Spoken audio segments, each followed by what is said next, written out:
The rain had turned the dirt into mud, thick and clinging to boots and hooves alike. People huddled beneath worn umbrellas and cowboy hats, their voices lost beneath the hammering of water on the rusted roof of the auction barn. The air smelled of wet hay, manure, and resignation. Horses shifted nervously in their pens, some snorting, others still, their eyes dulled with fatigue or fear. And in the far corner, separate from the rest, stood a creature so skeletal and lifeless he might have passed for a shadow. He was a chestnut gelding, or had been once. Now his ribs jutted out like broken piano keys beneath a dull, mud-caked coat. One eye was crusted shut. The other flicked toward movement but held no spark, no fire, just the hollow resignation of something that had learned hope only brought pain. His name wasn't listed. The board simply read, Lot 53. Age unknown. Unbroken. Health uncertain. A man in a rain-soaked tin coat leaned against a wooden post near the entrance, watching. His name was Jonah Reed. Mid-30s, face weathered by sun and sorrow, eyes the color of storm clouds. He wasn't here to buy. Not really. He'd come because his sister had insisted on dragging him out of the house, said he needed to get back into the world, that he couldn't keep drinking coffee at the window, waiting for time to heal wounds that refused to scab over. Jonah wasn't listening to the auctioneer's booming chant. His gaze had locked on the broken horse the moment he stepped inside. There was something there, something too familiar, not in the horse's shape or color, but in its stillness. That strange, complete stillness only those who had given up entirely knew how to wear. They should just put that one down, someone muttered behind him. Jonah didn't turn, didn't need to. He'd heard that same sentence in different forms too many times, about people, about animals. He'd heard it in the voice of the VA counselor, in the hard edge of the bartender's pitying glance, in the words no one said when they looked at his empty sleeves and the haunted slump in his shoulders. He knew what people meant when they said something, or someone, was beyond saving. Lot 53, the auctioneer called, with no fanfare. The tone was almost apologetic. $1 starting bid. Anyone? There was silence. Even the usual chuckles or sarcastic quips were missing. It was too miserable a day to mock suffering. Jonah took one step forward, then stopped. "What the hell are you doing?" he whispered to himself. But the step was real. His hand reached into his back pocket, pulled out a crumpled dollar bill, the kind he'd normally press into a vending machine with a shrug. He walked forward, holding it out. "One," he said, voice flat, loud enough to be heard. The auctioneer blinked. "We have $1. Do I hear two?" Silence. "Sold," the man said after a beat, as if relieved to be rid of the burden. Someone laughed quietly. Jonah ignored them. The horse didn't resist when Jonah came near. Didn't flinch, didn't step back, didn't even lift its head. Jonah stood in front of him for a long moment, studying him. The horse's good eye rolled slowly toward him, then away. "I don't blame you," Jonah muttered. He took the lead rope gingerly. The moment it went taut, the horse lifted one foot, then the other, slow and uneven like a marionette whose strings had frayed. They walked out into the gray curtain of rain, drawing stares, but no words. The parking lot was a mire. Jonah had no trailer. He hadn't planned this. By the time he reached the far end of the lot where his truck was parked, a red pickup with rust creeping up its sides like ivy, he'd made a decision. The old barn back at his late father's property was still standing barely. It would do for the night. He opened the tailgate and spread what blankets he had across the bed, more to give the horse something than to make it functional. But he didn't load him. He didn't think the horse could or would climb in. So he walked 6 miles through mud and rain, through fields that had once been alive with cattle and now sat quiet and barren. The horse followed without resistance, hooves dragging but steady. Jonah glanced back often, expecting the creature to collapse or bolt. But the horse simply kept moving, like a ghost tethered to its final earthly obligation. When they reached the barn, Jonah fumbled with the rusty latch and pushed the doors open with his shoulder. The scent of dust and old wood greeted him. The roof leaked in places, but the walls still held. He led the horse inside, tied the rope loosely to a beam, and spread straw from a half-rotted bale he found near the tack room. "I'll get you food tomorrow," Jonah said quietly. Don't die tonight, okay? The horse blinked, unmoving. Jonah sat down against the wall and pulled his coat tighter. Water dripped from the rafters. Thunder rolled far off. He listened to the horse breathing, shallow, but steady. The silence between them stretched long. No one demanded anything here. No one asked questions. For the first time in months, Jonah didn't feel like running or hiding, just sitting beside something else broken, not needing to fix it or be fixed, just being. Outside, the rain softened. Inside, the horse finally shifted its weight and gave a long, low sigh. Not relief, not comfort, just existence. But it was something. Jonah's eyes closed, heavy and wet. Sleep came not like a crashing wave, but a slow tide. He didn't fight it. The storm passed in the night, and in the stillness before dawn, the horse took a hesitant step forward, the rope slack in the beam's grip. He didn't bolt. He didn't flee. He simply moved a little closer to the man who had offered him nothing more than shelter. And somehow, that had been enough. A beginning. Not a promise. Not yet, but something close. The morning broke with a soft gray light, filtering through the warped slats of the barn walls. A bird called once outside, then fell silent. Jonah stirred against the cold floor, joints stiff, back aching. His coat clung to him, heavy with dried rain. As he sat up, he saw the horse standing just a few feet away, closer than last night, eyes open and fixed on him. Not curious, not fearful, just present, still breathing. Jonah muttered, voice hoarse, "Guess we're both too stubborn to die." He pushed himself to his feet and stretched. The barn creaked around him, old boards shifting like brittle bones. For a long moment, he simply looked at the animal, trying to decipher something in its expression, but there wasn't much to read. Whatever stories the horse carried, it had buried them deep. Jonah stepped outside and made for the pump near the collapsed chicken coop. It took a dozen pulls to bring up water, each one rattling the rusted handle louder than the last. He found an old bucket and rinsed it with the cleanest water he could manage, then filled it halfway and carried it back to the barn.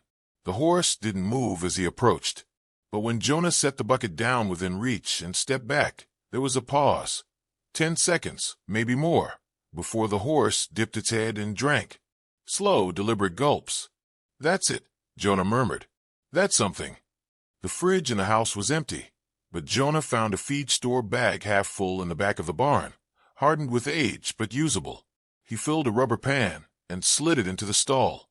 The horse sniffed it, unsure, then nibbled. By noon, Jonah had mucked out a corner of the barn, laid down a fresh layer of straw, and strung a makeshift gate across the stall. He hadn't spoken much, but his hands had kept busy. As he worked, his mind drifted to the army, to deserts and fire and the friend who hadn't made it home, to the rehab, the silence that followed, the years that felt like driftwood, aimless and broken. But for the first time in a long while, something filled the quiet. Not conversation, but presence, purpose. By the second day, Jonah had started calling the horse Sash. It wasn't much of a name, but it fit. The dull gray of his coat, the way he moved like something that had burned down to its last ember. Ash didn't react to the name, but Jonah kept saying it anyway. It was a seed, even if it never took root. Ash still wouldn't let him touch him. Whenever Jonah got too close, the horse backed up, lifting his head, that eye flicking with a sliver of panic. Not violence, just fear. Deep and ancient, the kind that took root in animals and people alike. Jonah didn't push. He brought food, water, and space. Each day a little closer. Each day a little more eye contact. A little more trust. On the fourth day, Jonah dragged an old brush from the tack box and left it near the stall. He didn't use it, just let it sit where Ash could see it, smell it, know it meant no harm. That night, Jonah stood in the stall longer than usual, leaning against the beam. Rain tapped softly on the roof. Ash stood 3 feet away, breathing steady, eyes half-lidded. "My dad used to keep Maras in here," Jonah said, barely more than a whisper. He was tough as nails, but when they fold, he'd sit for hours. Didn't say a word, just watched, like it mattered more than anything. Ash didn't move. Jonah exhaled, a bitter laugh slipping from his throat. Don't know why I'm telling you this. Guess it's easier talking to something that won't talk back. In the darkness, Ash took one step forward. Jonah didn't react. Just let him. The next morning, something changed. Jonah entered the stall with the same routine. Feed, water, pause. But Ash didn't back away. He stayed still. Jonah crouched beside the pan and rested his hand in the straw. "If you're gonna bolt, do it now," he murmured. Ash didn't move. Slowly, Jonah lifted his hand, let it hover in the air between them, then lowered it again. He didn't reach for the horse. Just let the silence stretch. Ash lowered his head and sniffed, nostrils flaring once, then turned away. It wasn't rejection. It wasn't trust. But it was a beginning. Jonah started walking him outside by the end of the week. Short distances, no pressure. Ash followed, sometimes pausing, sometimes lagging, but he followed. The movement seemed to stir something in him. Maybe memory, maybe instinct. His ears flicked more often. His head stayed higher. Each step wasn't just progress for Ash. It was something for Jonah too. His days had rhythm again. Morning work, quiet afternoons. Meals he didn't skip. Coffee that didn't taste like regret. And with every step the horse took, Jonah felt a strange kind of reflection. Ash had been discarded. Left behind. Not worth the trouble.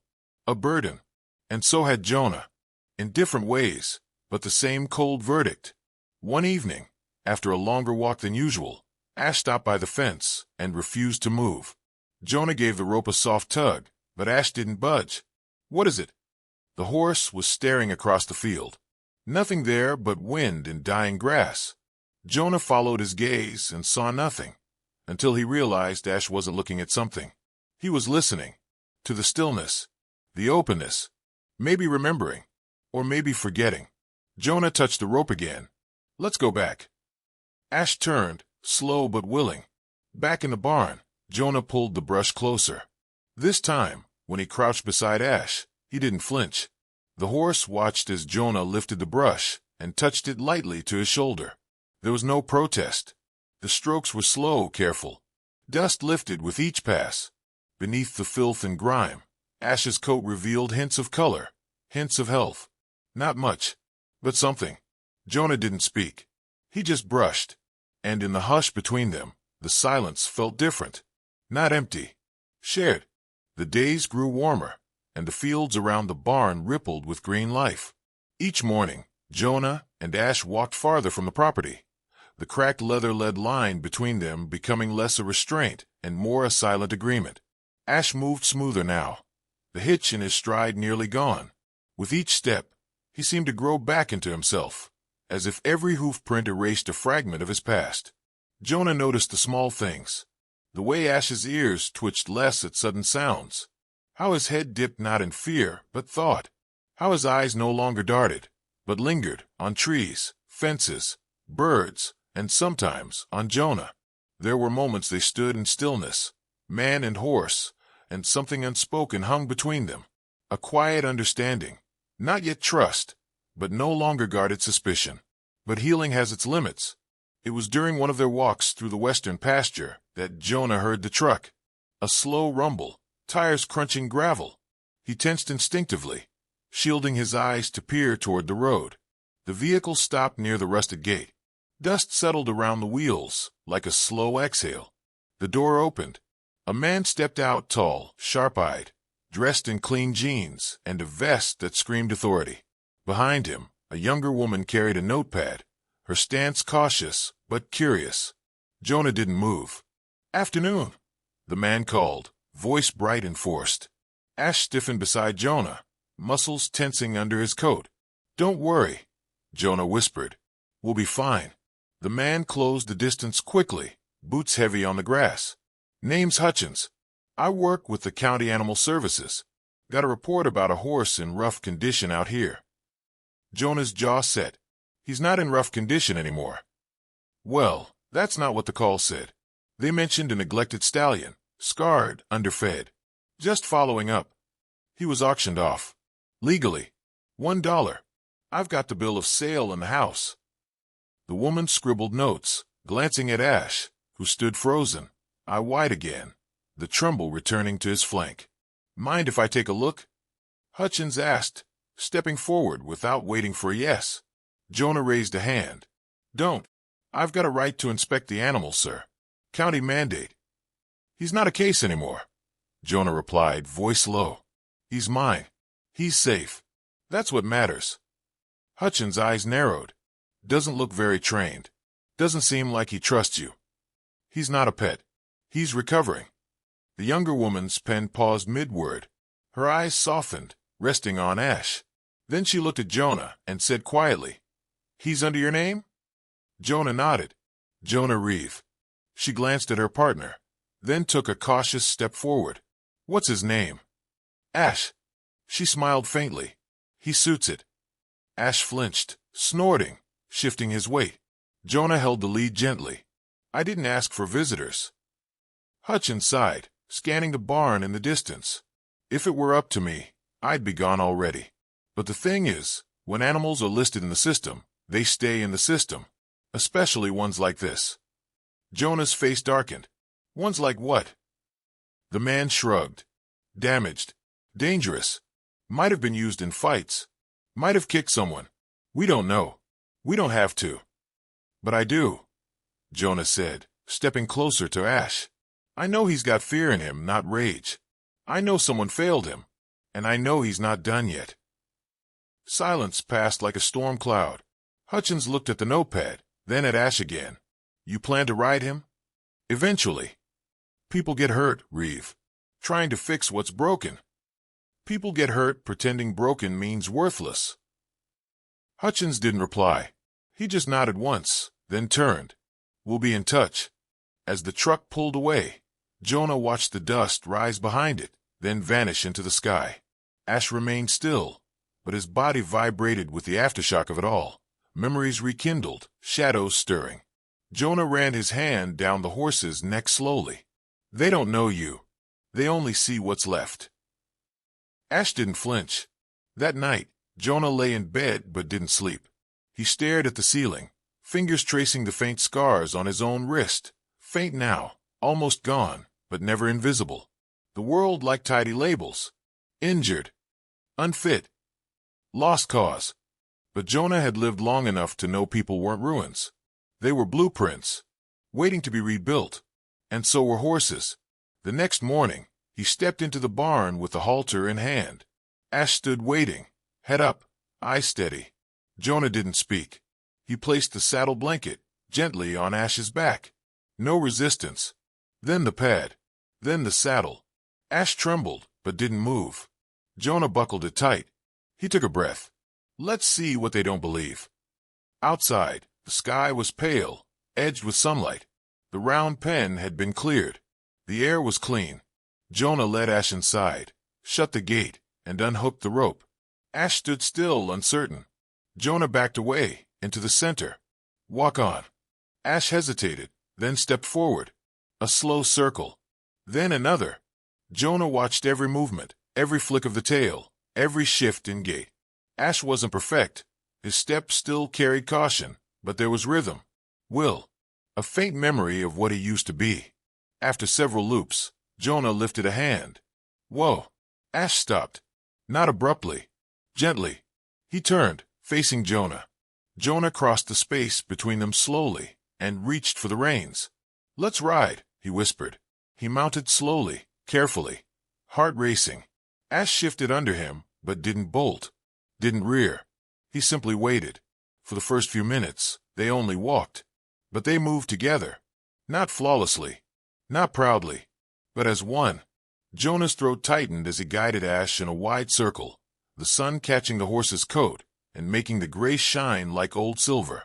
This wasn't about proving something. It was about becoming something again. When they came to a stop, Jonah dismounted and pressed his forehead gently to Ash's. We're not done, he murmured. And for the first time, Ash nudged him back. A storm rolled in 3 days later, sudden and uninvited. The clouds dropped like curtains, darkening the sky by mid-afternoon. Jonah stood by the barn door, watching the treetops bow under the weight of the wind. The scent of rain hit like a memory, earthy, electric, familiar. Ash was in his stall, pacing. Thunder didn't frighten him, but confinement did.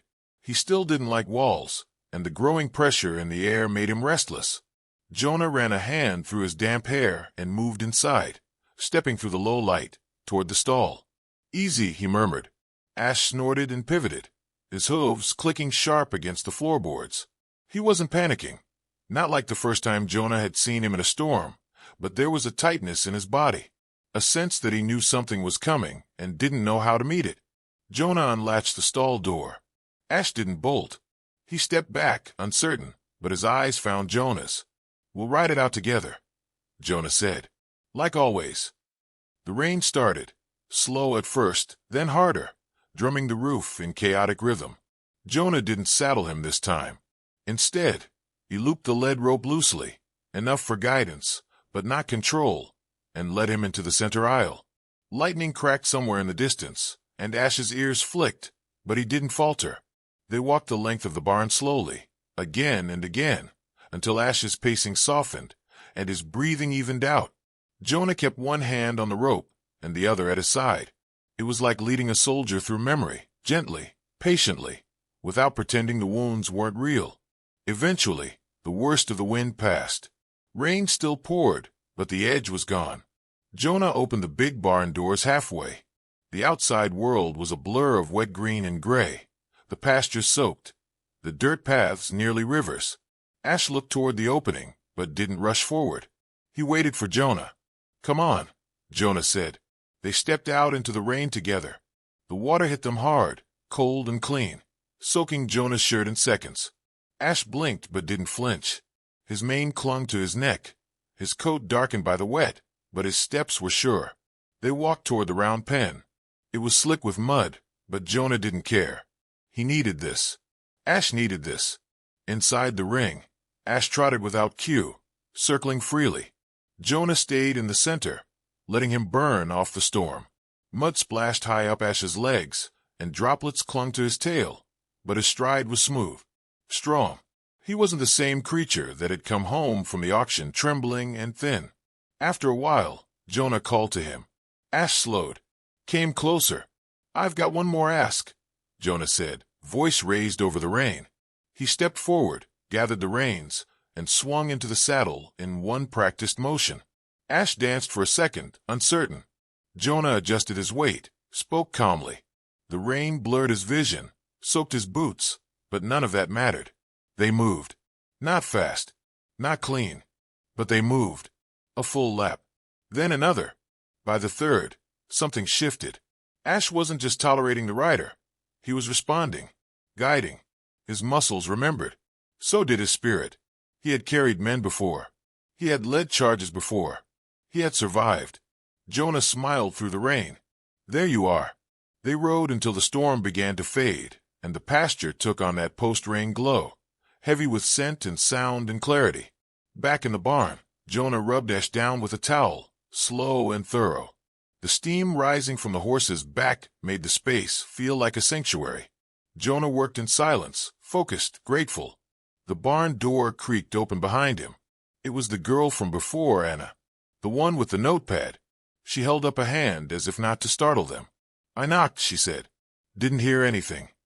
"Storm drowned out everything," Jonah replied, not turning. Anna stepped inside, brushing raindrops off her sleeves. "I convinced Hutchins to drop the report. Said I'd do a follow-up personally. He didn't like it, but sometimes we do the right thing anyway." Jonah nodded once. Anna walked closer, stopping just outside Ash's reach. "He looks better." "He is." "What's the end goal?" she asked softly. "For him." Jonah looked up. "Freedom. You'll release him?" "Eventually. Maybe. Or maybe just give him a life where that's his choice." Anna studied Ash's face. "He trusts you." "He's learning." She folded her arms. "And you?" Jonah paused. "Same." Anna didn't reply at first. Then she reached into her coat and pulled out a laminated card. "This is my number. Not official. Just me. In case you ever need anything." Jonah took it. He didn't promise he'd call, but he didn't throw it away either. That night, the sky cleared. Stars returned, soft and brilliant. Jonah stood outside the barn, watching them, feeling something shift inside him. Not quickly, not loudly, but real. Ash stood beside him, untethered, free to go. Yet he stayed. His head brushed Jonah's shoulder lightly, then settled. Jonah closed his eyes.